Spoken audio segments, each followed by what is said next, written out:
Hello, friends. On the 21st of August 1911, it was a Monday morning in the French capital, Paris. It was quite bustling. People were going to work in their offices when suddenly, three men came out of the Louvre Museum. The three had spent the previous night in the museum, and now they were carrying an important property of the Louvre Museum. That was hidden in a blanket while they tried to escape. They went to a nearby railway station and caught the train at 8:45 in the morning and disappeared. The whole world was unaware of the fact that they had stolen a painting. Not an insignificant painting. The world's most famous painting. The Mona Lisa. Today, the value of this painting is close to $1 billion. What is the reason behind this? What are the secrets hidden in the Mona Lisa? Why is this the most famous painting in the world? Let's understand the mystery of the Mona Lisa in today's video.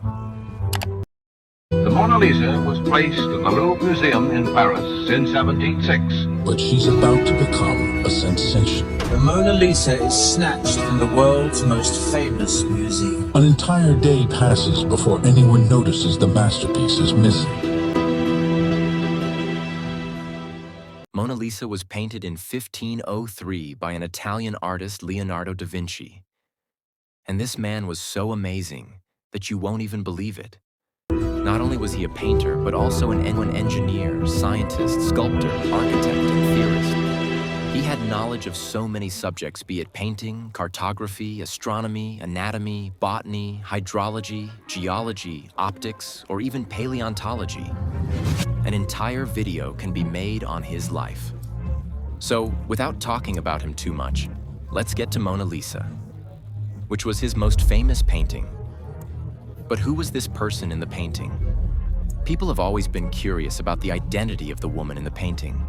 The first revelation about this was made by an Italian artist named Giorgio Vasari, who wrote the autobiography of Leonardo da Vinci in 1550. According to Vasari, this woman was Lisa Gherardini. She was married to a silk trader who lived in Florence, Francesco Giocondo. He believed that Francesco had commissioned this painting of his wife, and that's the origin of the names of this painting. The first name that we all know, Mona Lisa, derived from Madonna Lisa. Traditionally, in Italian, the word Madonna was used to mean madam. So, Madonna Lisa meant Madam Lisa. The word Madonna was later shortened to Mona. Mona with a double N. When this was written in English, an N was dropped and Mona became Mona. So Mona Lisa means Madam Lisa, or Lady Lisa. And then comes Mona Lisa's other name, which is La Gioconda. After her marriage, Lisa Gherardini became Lisa Giocondo. Interestingly, in Italian, Giocondo means lighthearted or cheerful, meaning bright and joyful. And today, Mona Lisa is very famous for her smile.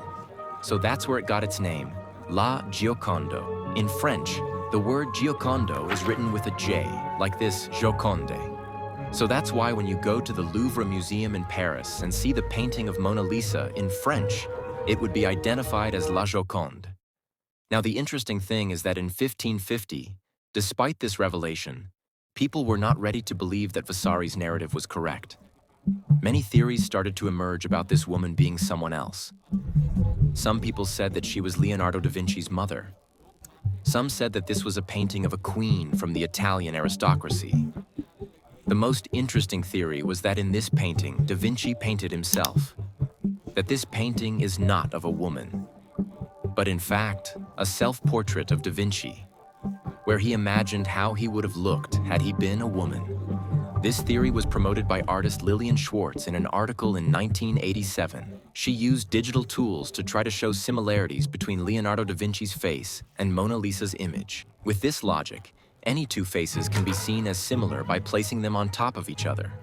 But today, we can say with a lot of certainty that the woman painted here is indeed Lisa Giocondo. A professor living in Florence researched this for 25 years and found the archives, and in 2004, he discovered clear evidence to prove this fact. He also found that the Da Vinci family had a close relationship with Francesco Giocondo's family. He also found a record that Lisa's marriage was registered on the 5th of March 1495 when Lisa was 16 years old and Francesco was around 30 years old. He found that Leonardo da Vinci's father and Lisa's husband knew each other very well. And it's possible that this painting was commissioned not by Lisa's husband, but by Leonardo's father. Palanti says that when the Mona Lisa was painted, Lisa was 24 years old, and that there might have been two reasons for painting this. The first reason is that in 1503, when Francesco and Lisa bought their home, or the second reason is that in December 1502, when their second son was born. The second reason seems more probable because 3 years before this, in 1499, Lisa lost her daughter. If you look at this painting closely, you will see a veil over Lisa's hair. Many people call it a mourning veil. It is a veil that is worn when someone in the family has passed away. Now, one question arises here: if Da Vinci was Italian, Mona Lisa was Italian, then why is this painting in France today? यह कि साल 1516 में France के राजा Francis one Leonardo da Vinci को invite करते हैं कि वो फ्रांस में आकर रहने लगे, और इसी के चलते दा विंची इटली से फ्रांस शिफ्ट हो जाते हैं और अपने साथ मोना लिसा की पेंटिंग भी लेकर जाते हैं. Historical records aren't clear about this, but it's believed that Da Vinci hadn't completed the painting yet. 15 years after starting the painting, he was still working on this painting, trying to modify it and make it better. Meanwhile, in the year 1519, Leonardo da Vinci passed away during his stay in the French palace, and the king kept this painting as a part of his royal collection. About 150 years, in 1797, when the French Revolution happened, this painting was taken out of the palace and handed over to the Louvre Museum. The interesting thing is that this is the reason why the Mona Lisa was stolen in 1911. I had talked about this at the beginning of the video. The mastermind of this theft was Vincenzo Peruggia. He stole this painting together with his two friends. He was an Italian nationalist. He believed that this painting belonged to Italy, not in France. And so after stealing it, they took it to Italy. Stealing such a famous painting was a risky job, especially when the value of the painting was in millions of dollars. So obviously Vincenzo wouldn't have felt safe after this theft. But before that, let's know the speciality of this painting. Why is it so special? First of all, the Mona Lisa was not painted on paper, canvas, or cloth. Instead, it was painted on poplar wood. In those days, it was the favorite wood of Italian painters. Secondly, this painting isn't large. Look at the photos. This is where it hangs in the museum. You can see its size in comparison to the people. This painting is only 77 centimeters by 53 centimeters. But still, it is considered so special because in its time, in Italy, this was the first painting which focused so closely on the person. This is a half-length portrait. These types of shots are very common in photography today. But no one used to make such paintings in those days. If you look at the overall color grading of this painting, you will see a lot of brown and yellow shades. It looks like a very dull painting. It is so yellowish that once a professor had declared Lisa to be a patient with high cholesterol. But there are two reasons for this. First, there is a layer of varnish on top of this painting, so that there are no ill effects of moisture on this painting, since it was painted on wood. So it's necessary to protect it from humidity and moisture. And secondly, over time, there was bleaching. Originally, when this was painted, it used to be more bright and colorful. Some people tried to recreate this painting to see how it would have looked originally. Da Vinci used a very special painting style in this painting, known as sfumato, the technique of blending. The background you see in this painting is a landscape. It is the Arno Valley in Italy. There are no clear boundaries or outlines between the background and Mona Lisa. In some places, Mona Lisa's hair is blended with the landscape. Blurring the outlines and blending the colors is the technique of sfumato. This is the secret behind Mona Lisa's mysterious smile. Look at Mona Lisa's smile carefully. The more you look at this smile, the more serious this face will look. But now look into Mona Lisa's eyes. Suddenly, you will see Lisa smiling more. If you look at any part of the painting, be it the background, Mona Lisa's forehead, or her eyes, you will see the effect. Lisa's face starts smiling more when you don't focus on the smile. To perfect this smile, Da Vinci spent the most time. He spent many nights in a hospital in Florence, where he used to go and remove the skin of dead bodies. He wanted to study the facial muscles and nerves and how they work together to create a smile. He wrote in his book that the muscles which move the lips are more numerous in man than in any other animal. It was very difficult for him to dissect the muscles of the lips because the muscles here are tiny and numerous. During this experiment, Da Vinci studied horses as well. He compared human expressions to that of horses. In the notes, he wrote, "Notice whether the muscle that raises the nostrils of the horse is the same as that which lies here in man." Hardly, throughout history, any other artist has dissected the faces of a horse and a human and done these experiments. His obsession with Mona Lisa's smile didn't end here. After this, he did research on optics as well. He found that the light rays don't merge together into a single point on our eyes. Rather, they spread out over the entire retina. The center of the retina, known as the fovea, helps us see the finest details.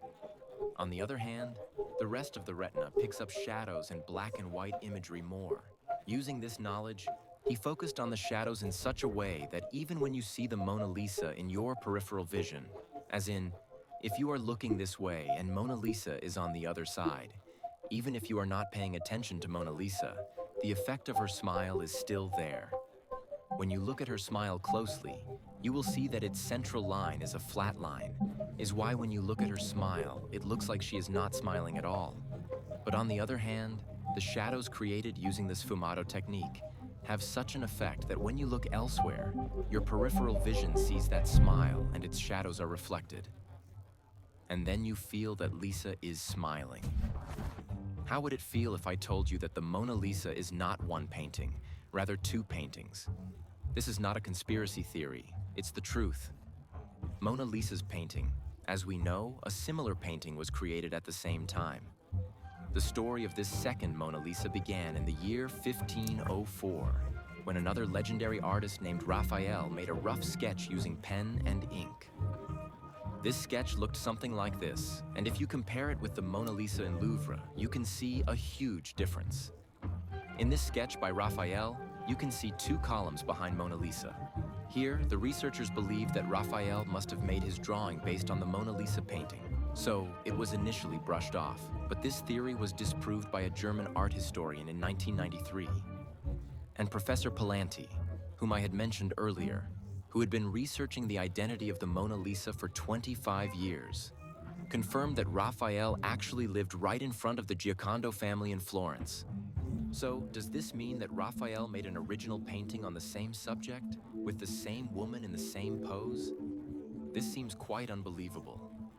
Another answer to this question could be that another Mona Lisa painting exists which inspired Raphael to make this drawing. And this second Mona Lisa painting was revealed to the world in 1914. A novelist living near London, John R. Eyre, had a new version of the Mona Lisa. This is the new Mona Lisa painting, the same painting based on which Raphael made his drawing. This second Mona Lisa is 3.5 inches longer and 5 inches wider than the one in the Louvre. If you compare these two paintings, you will notice three things. First, the woman in this new Mona Lisa looks much younger. Second, the head in this new painting is tilted a little forward. And third, the expressions of this new Mona Lisa are very straightforward and clear. There is nothing mysterious about her smile that is in the Mona Lisa in Louvre. The two columns in the background are the ones seen in Raphael's drawing. Due to these reasons, a new theory is coined by the experts, that Leonardo da Vinci was actually working on two Mona Lisas. Leonardo da Vinci painted both these Mona Lisa, but the Isleworth Mona Lisa that was later discovered was the first version of da Vinci's painting. He was experimenting with his style then. And this is why the Mona Lisa in that painting looks younger than the other Mona Lisa. This theory remains a topic of debate to date. In 2010, the Mona Lisa Foundation started an investigation on the Isleworth Mona Lisa to find out the secret behind it. And they came up with another theory. They said that the face and hands of this new Mona Lisa were indeed painted by da Vinci, but the background was painted by an inferior artist. Perhaps a person working in Leonardo's workshop had finished this painting. Both these theories remain mere theories because no solid evidence has been found on either side. Coming back to the theft of the Mona Lisa, it was found that the mastermind of this theft, Vincenzo Peruggia, was an employee in the Louvre Museum. One day, he hid in some corner in the museum and spent the night there, after which, the next morning, he walked out with the painting.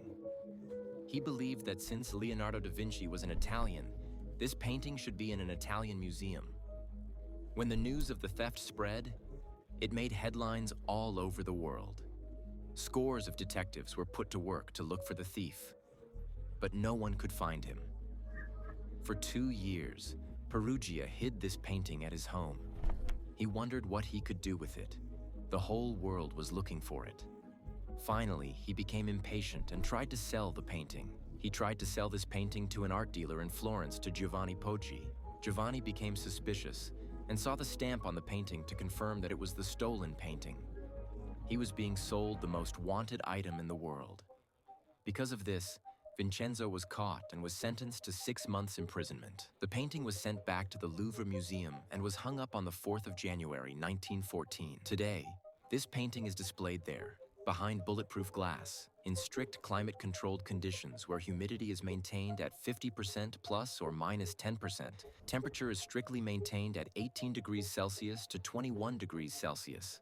Perhaps the most interesting part in this story is that only after this theft did Mona Lisa's popularity start increasing, and it became the world's #1 famous painting. That's right. Before the theft, the Mona Lisa was not very famous. People who were interested in art knew about the Mona Lisa, but the common folks did not know about the Mona Lisa. So if you go to the Louvre Museum and see the painting of the Mona Lisa and you see a crowd of people around it, then you can blame Vincenzo for this popularity. Like this video and subscribe my channel, and also press bell icon for watch upcoming video first. Thank you very much.